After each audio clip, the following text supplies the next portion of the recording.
ராதே கிருஷ்ணா. பகவான் எங்கெல்லாம் எப்படியெல்லாம் ஆவிர்பவிச்சிருக்கான். அத்தியாச்சரியமான வடவிருட்சம்.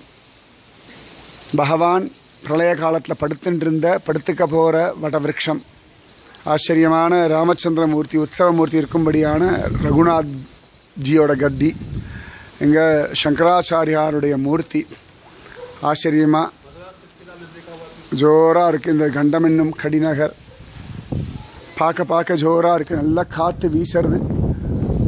பகவத் பக்தி நிச்சயமாக வந்துடும். கண்டம் என்னும் கடிநகர் உங்களுடைய எல்லா விதமான கண்டங்கள் பிராரப்தம் எல்லாத்தையும் அழித்து சீக்கிரத்தில் உங்களை இந்த திவ்ய தேசத்துக்கு அழிச்சுண்டு வந்து பகவத் பக்தியையும் ஞானத்தையும் வைராக்கியத்தையும் கொடுக்கட்டும்.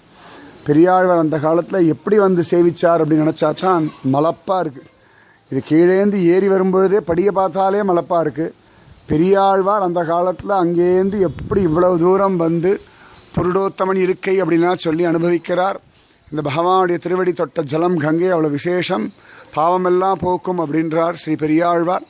சீக்கிரத்திலேயே இந்த திவ்ய தேசத்துக்கு பகவான் உங்களை அழிச்சுண்டு வரட்டும். இங்கேருந்து தூரத்தில் பார்த்தோம்னா அலகநந்தா பாகீரதி, இப்போ வீடு இருக்கிறனால தெரியல, அதோ அழகாக பார்த்தோம்னா அதோ இங்கே தெரியாது இல்லையா. இந்த இடத்துலேருந்து தான் அவளுக்கு கங்கைன்னு பெயர். அதுக்கு முன்னாடி வரைக்கும் அவளுக்கு அலகநந்தா, பாகீரதி, நந்தாகினி, மந்தாகினி, பிண்டார் நிறைய பெயர். இந்த தேவப்பிரயாகையிலேருந்து தான் இவளுக்கு கங்கைன்னு பேர். கங்கா ஜலலவ கணிகா பீதா அப்படின்றார் ஸ்ரீ ஆதிசங்கர பகவத் பாதர். அந்த கங்கா ஜலத்தை ஆனந்தமாக பார்க்குறீர்கள். நிச்சயமாக அவள் உங்கள் பாவத்தை நாசம் பண்ணுவாள்.